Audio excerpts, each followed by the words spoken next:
A new $1 billion rail freight deal will be good news for commuters.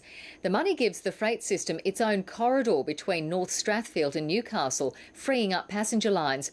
But there's still no money announced for the North West Rail Link. State political reporter Bridget Glanville.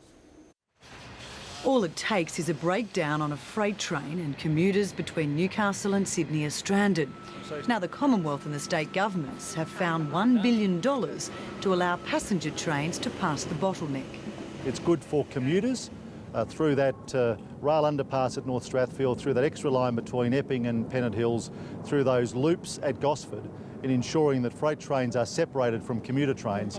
The project will start in February and is expected to lift freight capacity by 50% and take up to 200,000 trucks a year off the state's roads. This will make a big difference in terms of economic productivity, a big difference in terms of passenger rail, a big difference in terms of jobs, with 1,000 jobs created as a result of this project. While this announcement means a quicker trip for those commuters travelling from the Central Coast to the city, there's no relief today in sight for the commuters of the northwest of Sydney, with the Premier and the Minister refusing to discuss any money for the Parramatta to Epping Rail Link or the North West Rail Link.